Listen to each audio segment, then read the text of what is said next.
हे guys, welcome back. Last episode में हमारा discussion था एक पॉइंट चार्ज के लिए कितना फील्ड बनता है। अभी हम उसी डिस्कशन को आगे एक्सटेंड करेंगे और ये डिस्कस करेंगे कि अगर हमारे पास एक करंट कैरिंग वायर, जैसे कि इस पिक्चर में दिख रहा है, this is a current carrying wire. इस करंट कैरिंग वायर के लेंथ के अलॉन्ग करंट फ्लो कर रहा है। तो अगर मैं इस करंट कैरिंग वायर के छोटे से सेगमेंट को चूज करूं, infinitely small length of this current carrying wire, इसका एक छोटा सा सेक्शन चूज करो, तो उसके कारण किसी पर्टिकुलर लोकेशन पे कितना मैग्नेटिक फील्ड प्रोड्यूस होगा। So this will be the topic of discussion. चलो इस पे फोकस करते हैं। Okay, let's talk about this.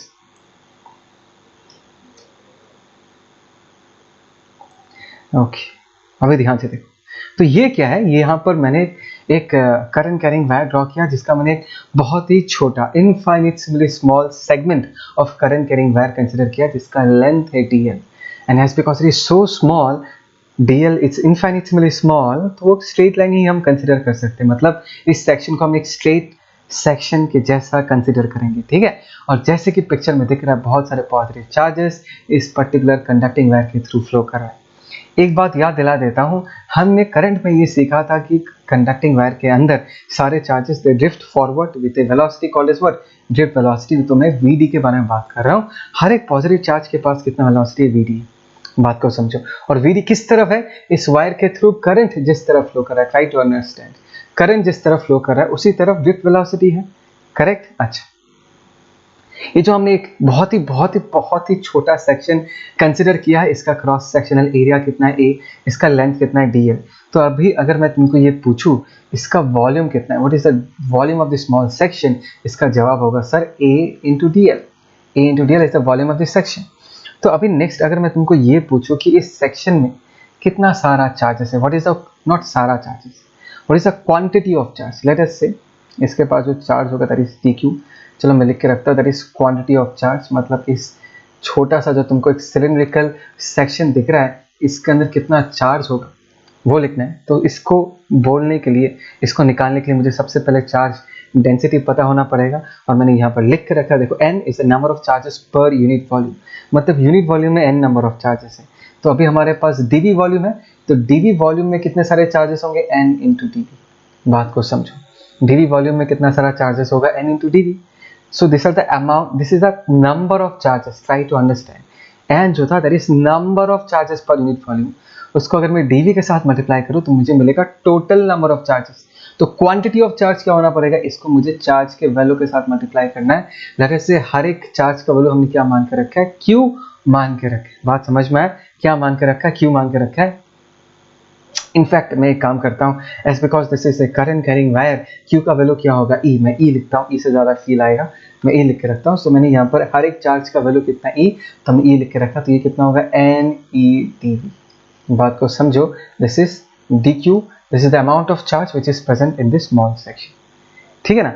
तो ट्राई टू अंडरस्टैंड, इस छोटे से सिलिंड्रिकल सेक्शन में, इनफाइनिटली स्मॉल सिलिंड्रिकल सेक्शन में D Q amount of charge है, और यहाँ से इस पर्टिकुलर लोकेशन P लोकेशन पे हमको मैग्नेटिक फील्ड का वैल्यू बताना है।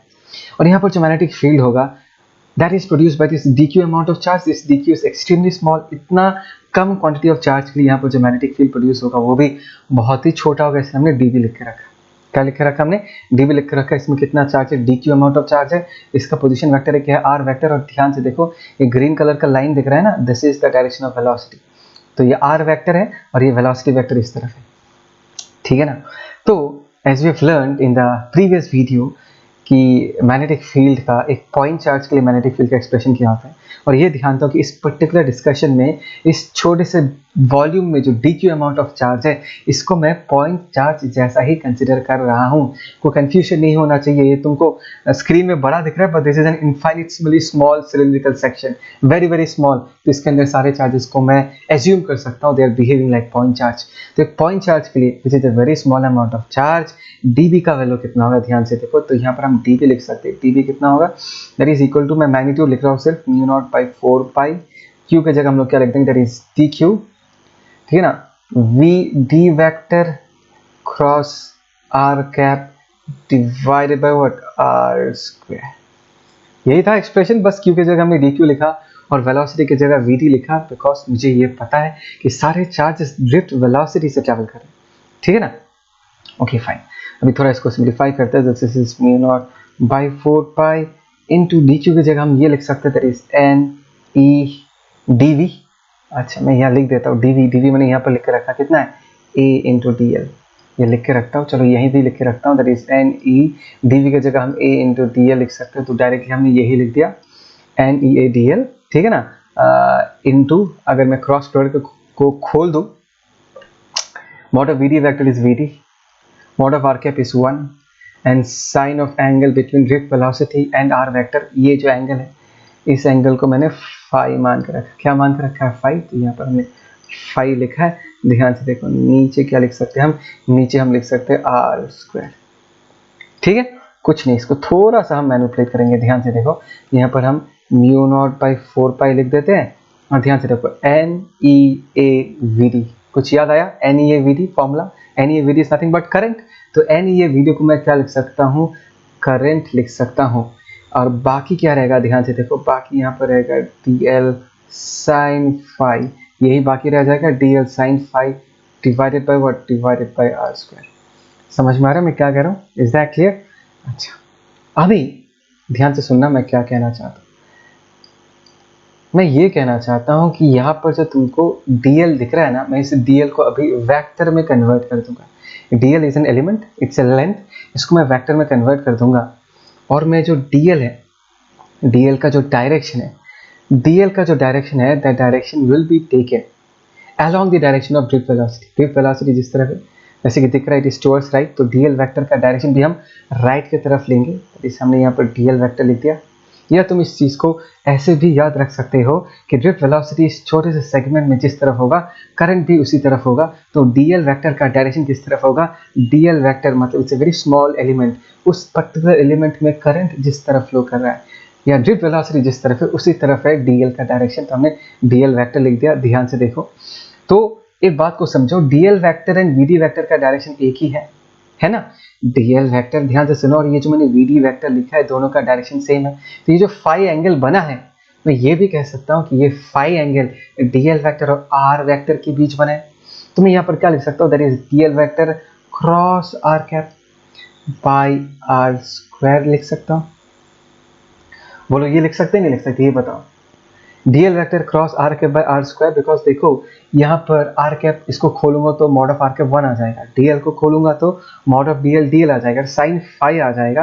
एंड यहाँ पर जो फाई है ध्यान से देखो, अभी मैं कहूँगा phi is the angle between, I hope so तुमको ये पता है, phi is the angle between, यहाँ पर क्या होगा? dl vector and r cap. और इसको बोलने में कोई गलती नहीं है बिकॉज ध्यान से देखो dl vector and vd vector का डायरेक्शन तो एक ही है, and vd vector and r vector के बीच एंगल फाई था, that means dl vector and r vector के बीच एंगल क्या होगा? फाई ही होगा। तो चलता है, तो यहाँ पर हम फाइनली इसको भी वेक्टर फॉर्म में लिख सकते हैं, दिस इज db वेक्टर, यहाँ पर भी वेक्टर फॉर्म में लिख दिया db वेक्टर। तो फाइनली हम db वेक्टर को क्या लिख सकते हैं? और एक बार लिखता हूँ, that is mu not by 4 pi i into dl vector cross r cap divided by r square, and this is the famous Biot-Savart law. This is the famous Biot-Savart law। मैंने आगे हेडिंग में लिख के रखा है, मैं फिर से वहाँ पर लेके जाऊँगा, वहाँ पर तुम ये कॉपी करके रखना। तो ये हमने निकाला क्या? ये हमने ये निकाला कि अगर हमारे पास एक करंट कैरिंग वायर है, उसके एक इनफाइनिटेसिमली स्मॉल पोर्शन के लिए किसी एक पर्टिकुलर लोकेशन पे कितना मैग्नेटिक फील्ड प्रोड्यूस होगा। नेक्स्ट क्वेश्चन, सर ये क्यों चाहिए? Why is it necessary? Because आगे जाके अगर मैं तुमको पूछता हूँ कि मुझे इस पूरा जो कंडक्टिंग वायर है, दिस कंप्लीट कंडक्टिंग वायर के लिए अगर मुझे इस पी लोकेशन पे फील्ड निकालना है तो तुम कैसे निकालो?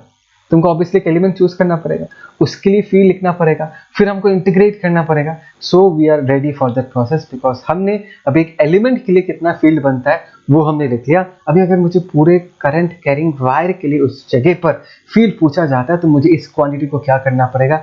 इंटीग्रेट करना पड़ेगा, और इंटीग्रेट करके हम रिजल्टेंट फील्ड बता सकते हैं उस पी वाले लोकेशन में for the entire current carrying wire. So we are getting ready for it. So this is the first step and this is very famously called as the Biot-Savart law.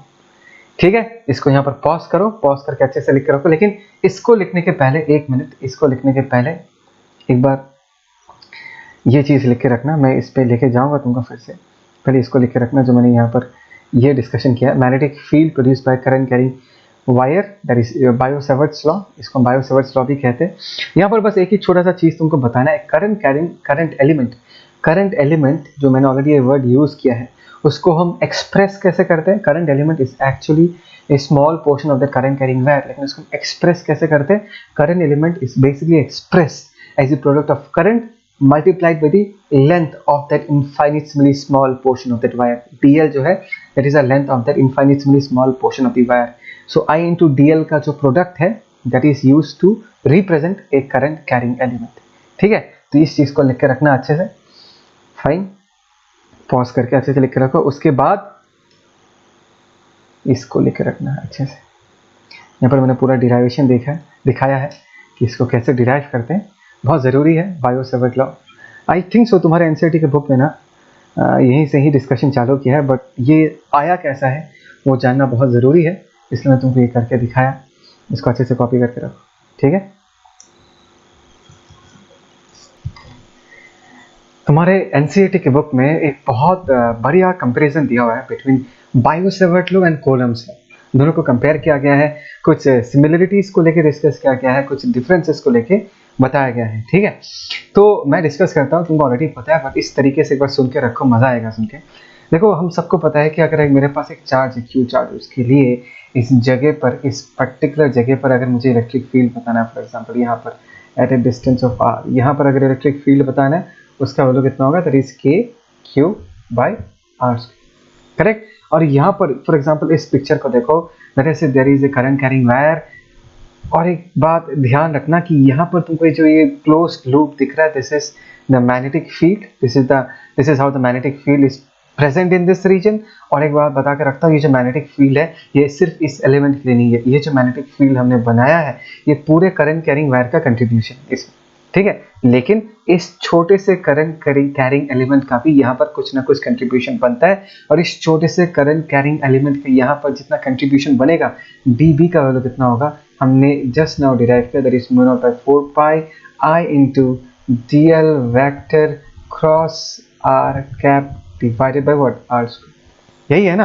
अच्छा, point क्या है, देखो point ये है, अगर हम इसको ध्यान से देखें, यहाँ पर जो इलेक्ट्रिक फील्ड है that is also inversely proportional to r square, और यहाँ पर जो मैग्नेटिक फील्ड है that is also inversely proportional to r square. तो मैं कहना क्या चाहता हूँ, मैं ये कहना चाहता हूँ कि अगर तुमको ये रिलेशन दिख रहा है ना, अगर तुमको ये रिलेशन दिख रहा है, then we can say that both electric field and magnetic field are long range forces. Long range क्यों? बिकॉज सोच के देखो, ये वैल्यू जीरो कब होगा, when r tends to infinity. When r tends to infinity electric field zero हो जाएगा, when r tends to infinity magnetic field भी जीरो हो जाएगा। दैट इज द रीजन हम electric field and magnetic field को long range force बुला रहे हैं, ठीक है।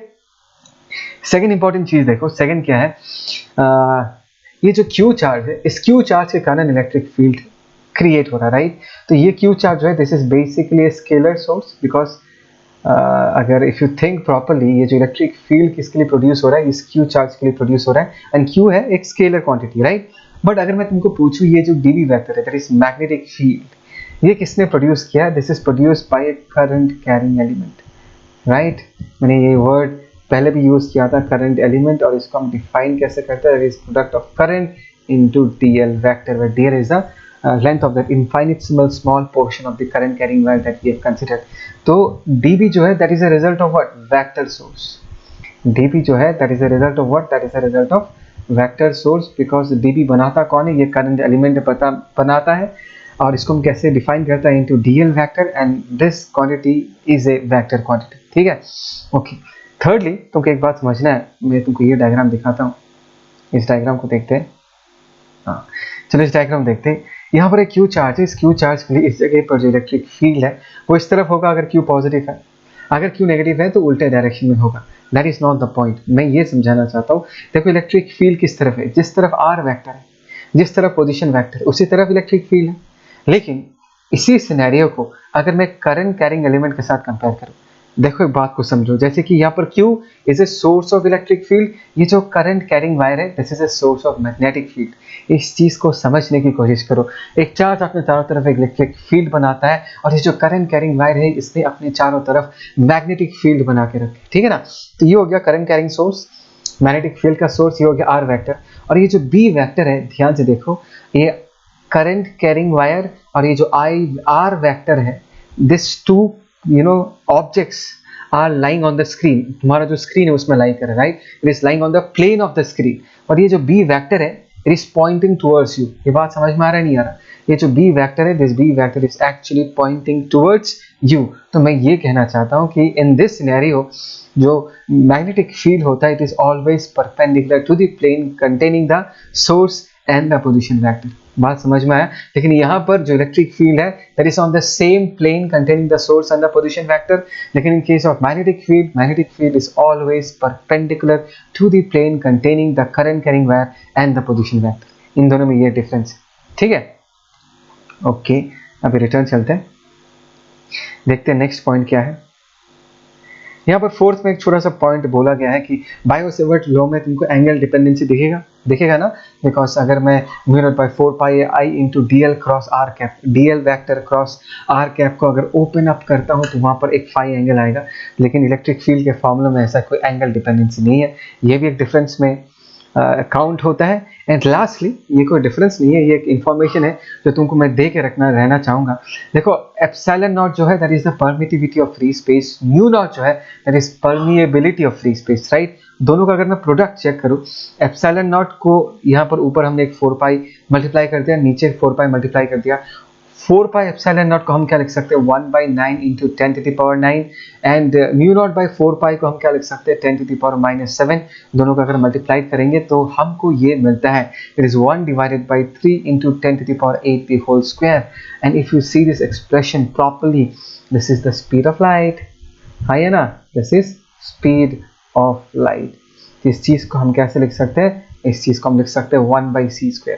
तो हमेशा याद रखना कि mu naught into epsilon naught is always a constant and that is equal to what, to 1/c²।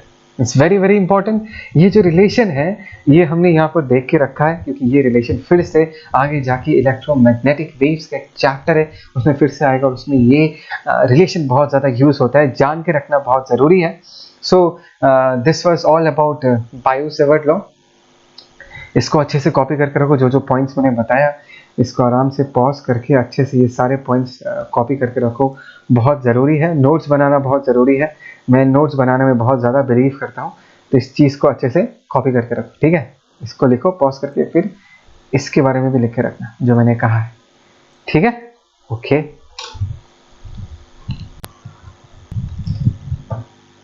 हमने बायो-सेवर्ट लॉ किस लिए सीखा था? हमको बायो-सेवर्ट लॉ ये बताता है कि अगर हमारे पास एक बहुत ही छोटा इनफाइनिटेसिमली स्मॉल करंट कैरिंग एलिमेंट के लिए कितना मैग्नेटिक फील्ड बनेगा किसी एक पर्टिकुलर लोकेशन पे, और उसी आइडिया को हम यूज करके एक लंबे से करंट कैरिंग वायर के लिए रिजल्टेंट मैग्नेटिक फील्ड निकाल सकते हैं। और आज हम वही काम स्टार्ट करने वाले हैं। जैसे कि दिख रहा है, we need to find out the magnetic field due to a straight current carrying wire. As you can all see, this is a straight current carrying wire।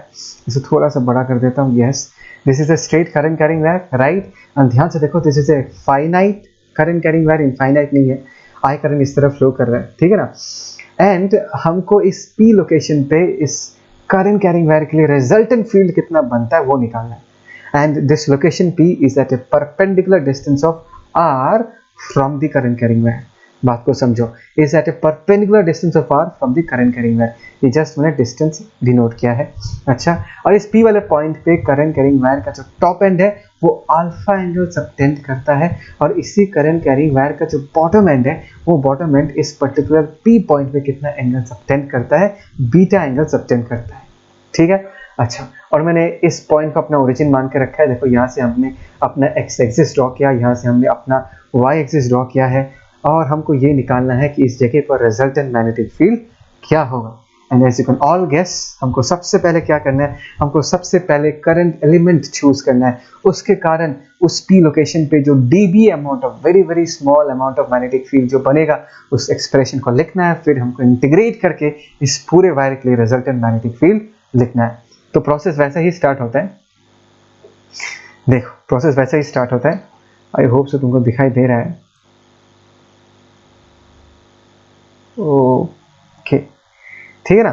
देखो ध्यान से, यहाँ पर क्या है सीन,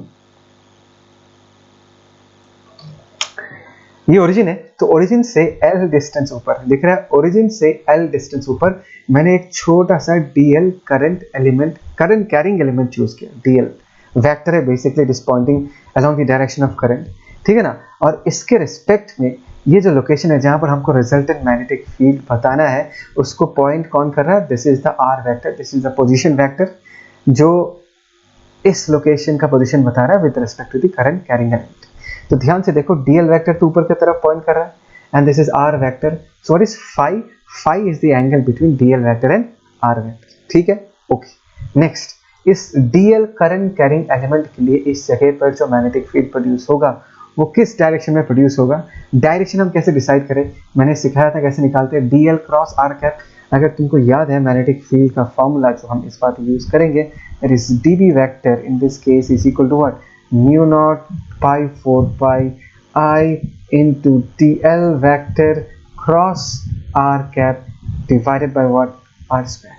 तो DB वेक्टर का डायरेक्शन किस तरफ होगा, DL cross R cap। Now it's time to use your hand and find out the exact direction. देखो DL वेक्टर किधर है, ऊपर की तरफ है, R वेक्टर इस तरफ है, सो देखो DL क्रॉस R करूंगा तो thumb is pointing inside the screen, समझ में आ रहा है, ये जो थंब पॉइंट कर रहा है किस तरफ पॉइंट कर रहा है, इनसाइड द स्क्रीन। फिर से DL वेक्टर इस तरफ है ना, R वेक्टर इस तरफ है, सो DL क्रॉस R, थंब किधर पॉइंट कर रहा है, स्क्रीन के अंदर। दैट मीन्स इस जगह पर अगर हम मैग्नेटिक फील्ड का डायरेक्शन पूछे तो magnetic field will be getting inside, तो मुझे इस फील्ड का पूछ दिखाई देगा, इसलिए हमने क्रॉस सिंबल से रिप्रेजेंट किया, ठीक है ना। तो इस जगह पर जो मैग्नेटिक फील्ड बनेगा इस DL वेक्टर के लिए, इस DL का कंट्रीब्यूशन जो होगा उसको मैं ऐसे लिख सकते हैं, DB vector equal to mu not by 4 pi I into DL vector cross R cap divided by R square, ठीक है। तो इसके मैग्नीट्यूड को अगर हम चेक करें, DB का मैग्नीट्यूड कितना होगा, खोल देते हैं अगर मैं इसको, that is mu not by 4 पाई, ध्यान से देखो I यहाँ पर ही है, DL mod of R cap 1 हो जाएगा and sine of angle between DL vector and R cap, ध्यान से देखो DL वेक्टर ऊपर की तरफ है, R वेक्टर इस तरफ है और उनके बीच का एंगल क्या है, फाई, हमने साइन फाई लिख दिया divided by what, divided by R square. बात को समझो, बात को समझो, ठीक है। अच्छा ओके, हमने ये तो लिख के रखा, चलो इसको थोड़ा और सजा के लिखते हैं, this is mu not by 4 पाई, ठीक है ना, ऊपर बचेगा I DL sin phi divided by, क्या लिख सकते हम, R स्क्वायर, ये हो गया एक्सप्रेशन। इस बात को समझो कि हमने ये फाई माना है, ये जो एक्स एक्सिस है इसको मैं अपना रेफरेंस मानता हूँ एंड सारे एंगल्स ध्यान से देखो यहीं से ही मेजर किया गया है, अल्फा को भी यहाँ से क्लॉकवाइज मेजर किया गया है एंड बीटा को भी इस पर्टिकुलर हॉरिजॉन्टल लाइन से नीचे की तरफ मेजर किया गया है। तो इसी लाइन से हम अगर एंगल मेजर करेंगे तो यहाँ से अगर मुझे इस DL एलिमेंट को लोकेट करना है तो मुझे इसी एक्स एक्सिस से कितना एंगल ऊपर उठना पड़ेगा, थीटा एंगल ऊपर उठना पड़ेगा, दिख रहा है। इस थीटा एंगल अगर मैं क्लॉकवाइज उठूंगा तो मैं इस DL वेक्टर को लोकेट कर सकता हूँ। तो मैंने इसको थीटा मान के रखा, मैंने इसको थीटा क्यों माना, I think so you should be able to guess, because जब हम इंटीग्रेट करेंगे हमको लिमिट्स चाहिए होगा और यहाँ पर हम लिमिट्स पुट करेंगे इन टर्म्स ऑफ एंगल। कौन सा एंगल, ध्यान से देखो अल्फा बीटा दिया हुआ है, इसी को ही हम यूज करेंगे लिमिट्स पुट करने के लिए। तो इस बिकॉज सारे एंगल्स हम इसी एक्स एक्सिस से मेजर कर रहे हैं, तो ये जो करंट कैरिंग एलिमेंट है इसको भी हम एक्स एक्सिस के रिस्पेक्ट में ही लोकेट किया है। कितने एंगल पर लोकेटेड है, थीटा एंगल पर लोकेटेड है। Is that clear? ओके, तो ये थीटा तो है, यहाँ पर फाई है, इस फॉर्मूला में फाई है। Can we express phi in terms of theta? Yes, it's very very simple. ध्यान से देखो, अगर ये थीटा है, मुझे पता है कि ये एंगल कितना है भाई साहब, ये एंगल तो 90 डिग्री है ना, ये 90 डिग्री है, तो ये एंगल कितना होगा, पाई बाई 2 माइनस थीटा। तो ये अगर फाई है तो हम फाई को क्या लिख सकते हैं, ध्यान से देखो, in this case phi can be written as, ये पूरा एंगल कितना होगा, पाई, पाई माइनस, इसको माइनस कर देता हूँ, कितना आ जाएगा, this is pi by 2 minus theta. इसका एक्सप्रेशन कितना आएगा, this is pi by 2 plus theta. So this is the expression of phi that we are getting, right? Okay. तो इसी एक्सप्रेशन को अगर हम यहाँ पर पुट करें, जैसे कि यहाँ पर म्यू नॉट बाई 4 पाई है, यहाँ पर हमने आई लिख दिया, यहाँ पर हमने डी एल लिख दिया। साइन फाई का मतलब क्या है, sine 90 plus theta, and sine 90 plus theta क्या होगा, कॉस थीटा। तो हमने इसको थीटा के फॉर्म में एक्सप्रेस कर दिया, divided by what, R square. Okay fine, यहाँ तक सबको समझ में आता है, लेकिन इस पर्टिकुलर एक्सप्रेशन में हमको और थोड़ा मेहनत करना पड़ेगा, बिकॉज ध्यान से देखो थीटा वेरी करेगा, right, as because if I change the element theta will vary. अगर मैं इस एलिमेंट को बदलूंगा, ऊपर जाऊंगा या नीचे जाऊंगा, थीटा वेरी करेगा, राइट। एल का वैल्यू भी वेरी करेगा, आर का वैल्यू भी वेरी करेगा। तो ये जो एल दिख रहा है तुमको डी एल, ये भी वेरी करेगा, आर जो ये भी वेरी करेगा। लेकिन अगर हमको इंटीग्रेट करना है तो पूरे एक्सप्रेशन को किसी एक पर्टिकुलर वेरिएबल के फॉर्म में ही एक्सप्रेस करना पड़ेगा। तो यहाँ पर भी हमको डी एल को थीटा के फॉर्म में एक्सप्रेस करना पड़ेगा, आर को भी थीटा के फॉर्म में एक्सप्रेस करना पड़ेगा। थोड़ा सा मेहनत करना है, it's easy, it's very easy. थोड़ा सा मेहनत करना है, करते हैं मेहनत, ठीक है।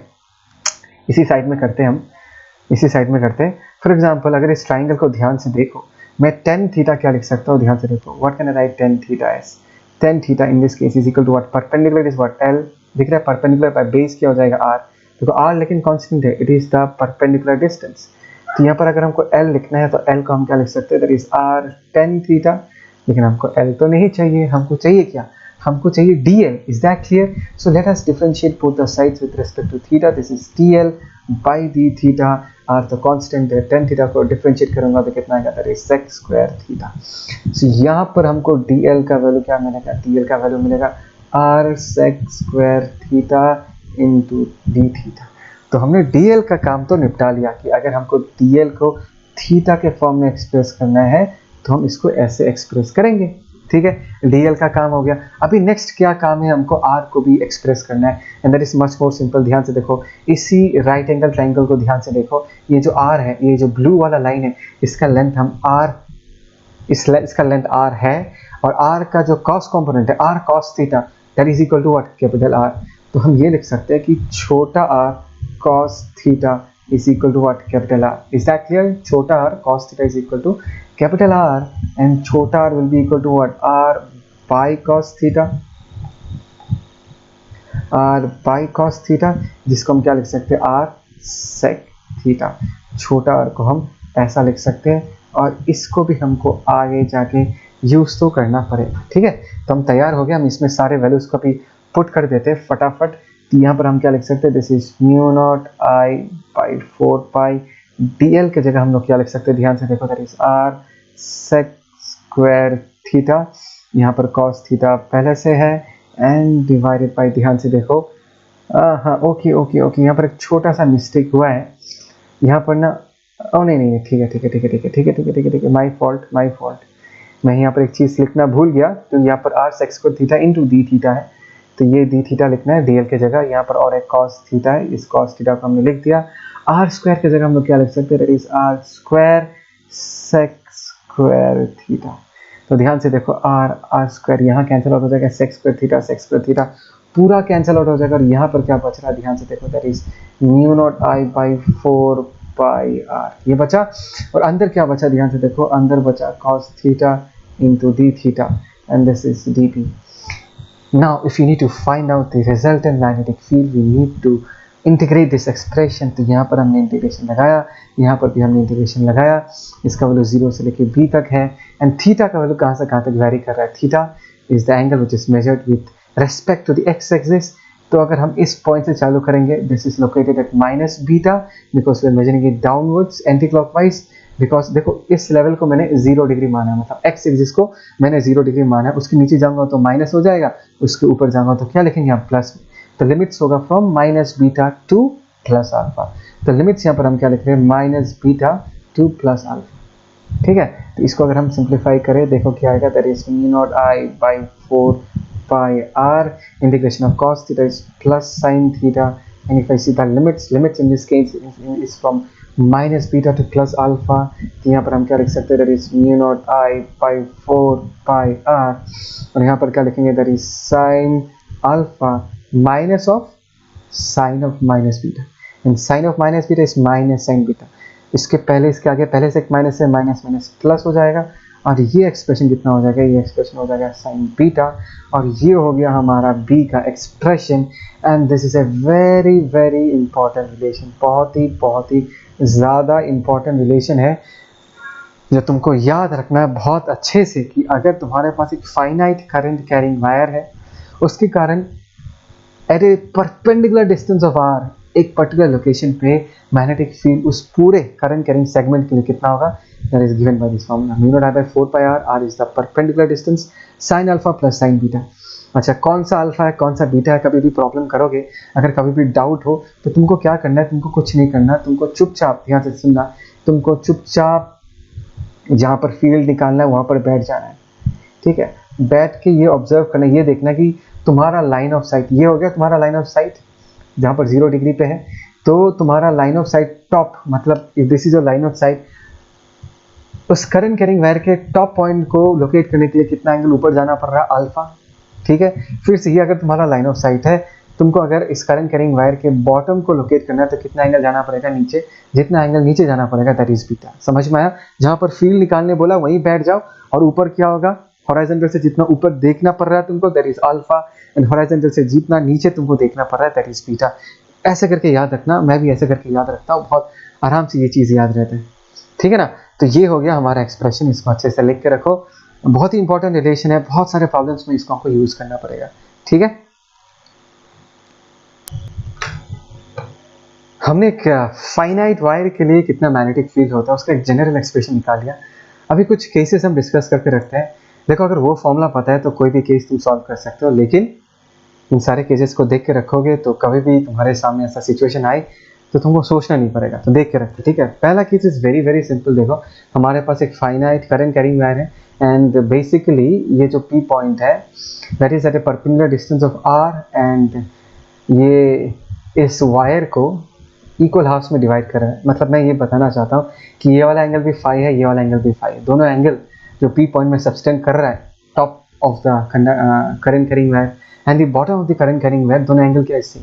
दैट मीन्स मैंने तुमको क्या सिखाया था, मैंने बोला था कोई नहीं, तुम इस पी पॉइंट पर बैठ जाओ, बैठ के तुम ये देखो कि तुम्हारा जो टॉप को लोकेट करने के लिए कितना हॉरिजॉन्टल लेवल से कितना ऊपर उठना पड़ रहा है, तो फाई एंगल उठना पड़ रहा है, तो अल्फा इन दिस केस को हम क्या लिख देंगे, फाई।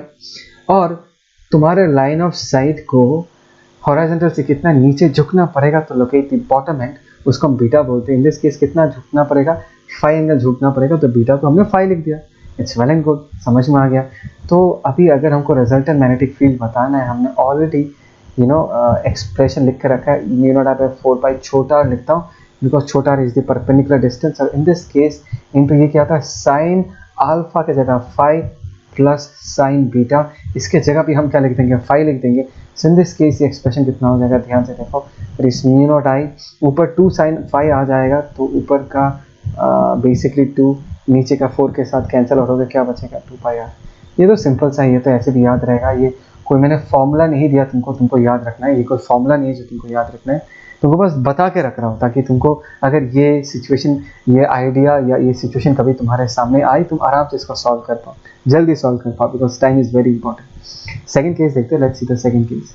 सेकंड केस भी एकदम सिंपल है, इट्स वेरी वेरी सिंपल। क्या है case 2, when the linear conductor xy is of infinite length. This is a very very important line कि बोला लेंथ क्या है इसका, इनफाइनाइट, बढ़िया ये चीज, यहाँ से देखो। And the point P lies near the centre of the conductor, conductor के एकदम सेंटर के सामने लाई कर रहा है, लेट अस से this is r distance. And मैंने जो तुमको ट्रिक सिखाया तो वही ट्रिक है, कुछ नहीं, तुम यहाँ पर चुपचाप बैठ जाओ इस पॉइंट पे और ये सोचो कि अगर मुझे इसके टॉप को लोकेट करना है, मेरे लाइन ऑफ साइट को हॉरिजॉन्टल से कितना ऊपर उठना पड़ेगा, खुद सोच के देखो। और इसका टॉप कहाँ पर एग्जिस्ट करता है भाई, इसका टॉप तो इन्फिनिटी में एग्जिस्ट करता है, इसका जो टॉप है कहाँ पर एग्जिस्ट करता है, इन्फिनिटी में। तो यहाँ से अगर तुम मेजर करना चालू करोगे, गोल घूमते घूमते तुम्हारे लाइन ऑफ साइट को यहाँ से मूव करते करते यहाँ तक पहुँचना पड़ेगा, मतलब तुमको डायरेक्टली ऊपर देखना पड़ेगा, तब जाके तुम इन्फिनिटी की तरफ देख पा रहे होगे। मतलब यहाँ से पूरा 90 डिग्री ऊपर तक घूमना पड़ेगा, बात समझ में आया? पूरा अगर यहाँ से 90 डिग्री ऊपर घूमोगे तब ना तुमको पूरा इन्फिनिटी दिखाई तो नहीं देगा, but you will be pointing towards infinity. बात समझ में आ रहा है? Is that clear? Okay, so in this case line of site को कितना ऊपर चढ़ना पड़ेगा, लाइन ऑफ साइट को पूरा 90 डिग्री ऊपर चढ़ना पड़ेगा। That means in this case alpha की जगह हम लोग क्या पुट कर देंगे, 90 डिग्री। सिमिलरली अभी इसके बॉटम को अगर लोकेट करना है तो लाइन ऑफ साइट को हॉरिजॉन्टल से नीचे कितना झुकना पड़ेगा, फिर से नीचे कितना झुकना पड़ेगा, 90 डिग्री झुकना पड़ेगा, ठीक है ना। तो यहाँ पर बीटा का वैल्यू हम क्या लिख देंगे, बीटा का वैल्यू 90 पुट कर देंगे। एक बात बता देता हूँ, अल्फा पॉजिटिव होगा, बीटा नेगेटिव होगा, ये साइन कन्वेंशन, साइन कंसिडरेशन हमने ऑलरेडी अपने डिराइवेशन में कर लिया।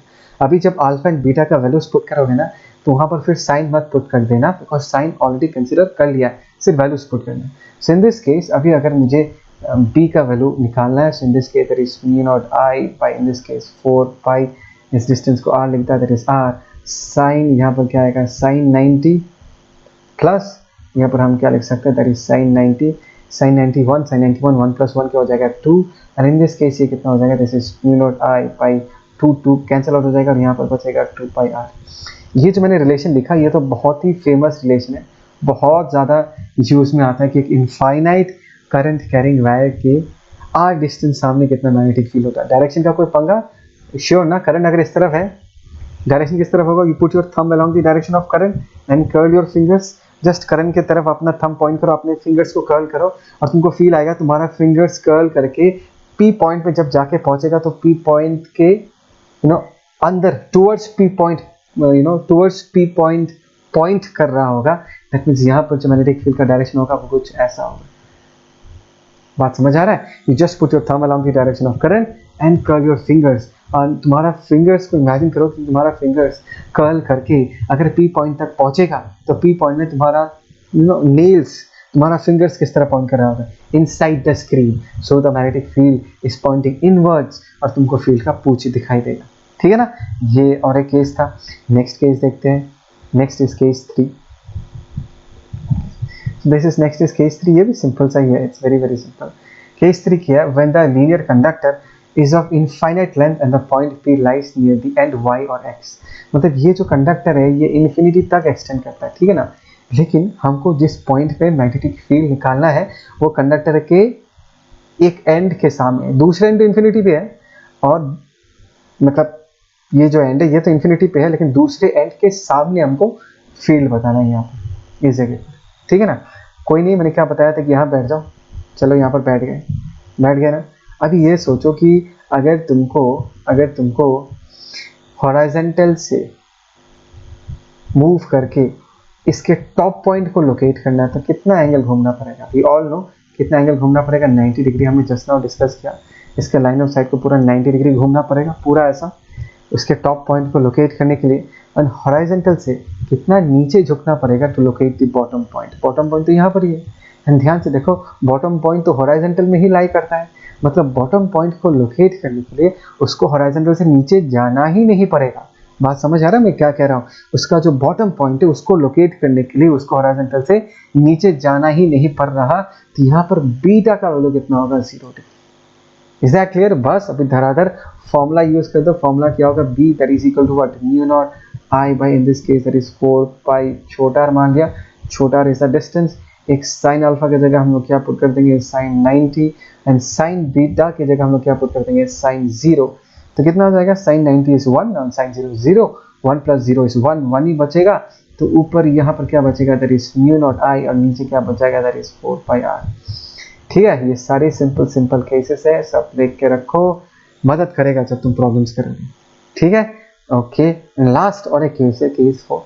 इंटरेस्टिंग केस है लेकिन सिंपल है, आराम से समझ में आएगा। सो दिस इज केस 4, और इसमें मैंने कुछ लैंग्वेज नहीं लिखा, ये देख के समझ में आ रहा है। देखो हमारा जो करंट कैरिंग वायर है वो फाइनाइट करंट कैरिंग वायर है। चलो मैं नाम दे देता हूँ, जरा से इसका नाम ए बी है, ठीक है ना।